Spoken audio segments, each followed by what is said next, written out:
দুদফার Lok Sabha vote ইতিমধ্যে সম্পূর্ণ হয়েছে। 7 দফা ভোট সম্পন্ন হওয়ার পর বাংলায় কি সমীকরণ দাঁড়াবে? দিদি না মোদি, কার ম্যাজিক বেশি কাজ করবে? কে বেশি আসন পাবে? বাংলাতেও কি বিজেপি উত্তর ভারতের মতো সফলতা পাবে, নাকি 21-এর বিধানসভার মতো ভরাডুবি হবে? তোলামূল না মানে তৃণমূল অনেক বেশি আসন পাবে? এই প্রশ্নগুলো আপনার মাথায় ঘুরছে তো? চলুন আজকে এই প্রশ্নগুলোরই উত্তর খোঁজার চেষ্টা করি। বর্তমানে রাজ্যের শাসক দল, যাকে বিরোধীরা তোলামূল বলে থাকে, সেই তৃণমূল বিপুল সংখ্যাগরিষ্ঠতা নিয়ে রাজ্যের ক্ষমতায় আছে। কিন্তু গত লোকসভা ভোটে তৃণমূল পেয়েছিল 22টি আসন এবং বিজেপি পেয়েছিল 18টি আসন। বেশিরভাগ ওপিনিয়ন পোল বলছে এবারও বিজেপি ভালো ফল করতে চলেছে বাংলায়। বিজেপি যে বেশি আসন পাবে সেটা শোনা যাবেই। এমনিতে আর মিডিয়াগুলোকে গদি মিডিয়া বলা হয় না? 2021 বিধানসভা ভোটের সময় বেশিরভাগ মিডিয়াগুলোতেই দেখানো হয়েছিল বিজেপি 200-রও বেশি আসন পাবে, কিন্তু বাস্তবে ঘটে গিয়েছে তার উল্টো চিত্র। বিজেপি 100-রও গণ্ডি পেরোতে পারেনি এবং তৃণমূল বিপুল সংখ্যাগরিষ্ঠতা নিয়ে সরকার গঠন করেছে। কেন এমন হয়েছিল? কেন বারবার বাংলায় ধাক্কা খাচ্ছে বিজেপি?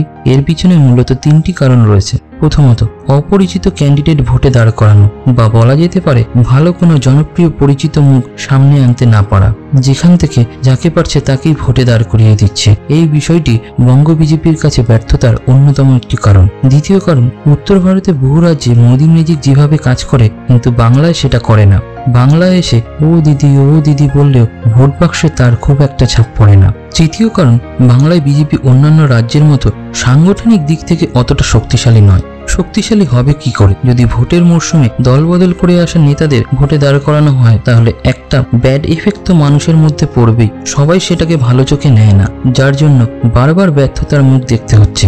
আপনার মনে হতে পারে মিডিয়াগুলোর রিপোর্ট এত ভুল হচ্ছে কি করে? বারবার বাংলার ওপিনিয়ন পোল কেন ভুল প্রমাণিত হচ্ছে? আপনি নিরপেক্ষভাবে ভেবে দেখুন, মিডিয়াগুলো কার হয়ে কথা বলছে? বাংলায় দিদি আর দেশে মোদি, মুখে একটাই নাম।